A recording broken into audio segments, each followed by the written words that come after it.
2017. A red warning light failed to go off in the drive room, beginning a chain of events which would lead, in a further 23 minutes, to the total annihilation of the entire crew of Red Dwarf. (2018).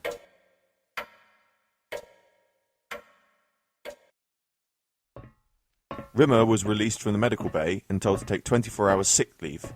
He was halfway along the corridor 5 Delta 333 on his way back to the sleeping quarters when he changed his mind and decided to spend the entire evening in a stasis booth. The medical orderly had informed him of the Lister situation, and that just about capped a perfect day in the life of Arnold J. Rimmer. On top of everything, Lister was going to gain 3 years on him. By the time they got back to Earth, Lister would be exactly the same age, while he would be 3 years older. Even with his illicit stasis boothing, Rimmer could only hope to snatch 3 months, 4 at best. So Lister would gain 2 3/4 whole years, and he was already younger than Rimmer to start with. It seemed totally unfair. To cheer himself up, he decided to spend an evening in a state of non-being, and vowed to begin work in the morning on an appeal against Lister's sentence, so he could get him out of the stasis booth and make him start aging again.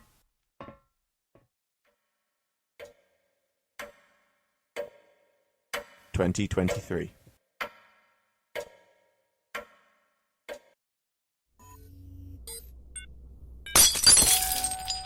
Navigation Officer Henry Dubois knocked his black Kona coffee with 4 sugars all over his computer console keyboard.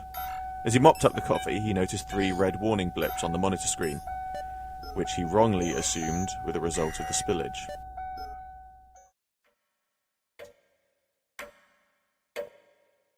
(2024).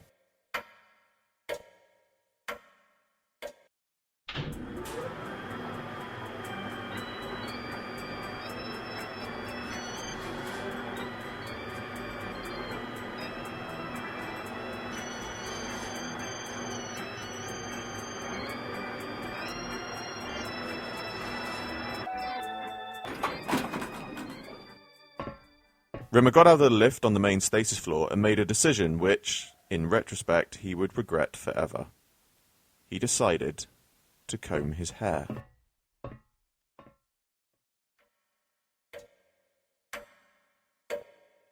(2031).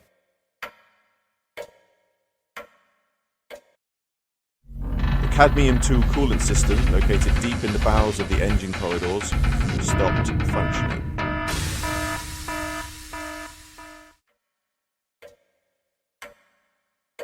(2036).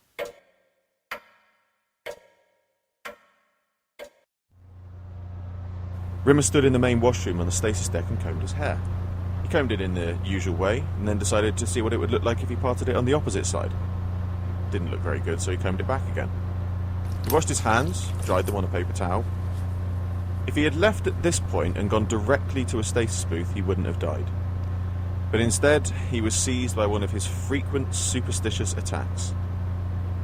He rolled a paper towel into a ball and decided if he could throw it directly into the disposal unit, he would eventually become an officer. He took careful aim, decided on an overarm shot, and tossed the paper ball. It missed by 8 feet. He retrieved the paper and decided if he got it into the disposal unit 3 times on the run, it would make up for the miss. The miss would then be struck from the superstitious record, and not only would he become an officer, but within 3 weeks he would get to have sex with a beautiful woman.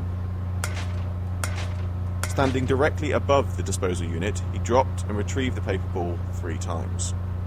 Combing his hair one last time, he left the washroom, idly wondering just who the beautiful girl might be, and headed for the stasis booth.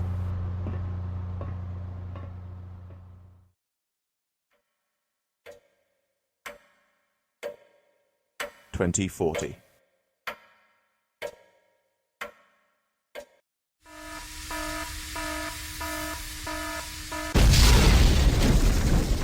The cadmium-2 core reached critical mass and unleashed the deadly power of a neutron bomb.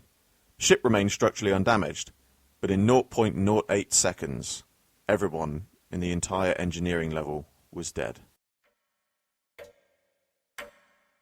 2040 and 2.7 seconds. Rimmer placed his hands on the wheel lock of stasis booth 1344. He heard what sounded like a nuclear wind roaring down the corridor towards him. It was, in fact, a nuclear wind roaring down the corridor towards him. What now, he thought, rather irritably, and was suddenly hit full in the face by a nuclear explosion. 0.57 seconds before he expired, Rimmer realized he was going to die. His life didn't flash before him. He didn't think of his parents or his brothers at home. He didn't think of his failed exams or the wasted time in the stasis booth. He didn't even think about that one brief love affair with Yvonne Magruder, the ship's female boxing champion. What he did, in fact, think of was a bowl of soup. A bowl of gazpacho soup. Then he died. Then everyone died.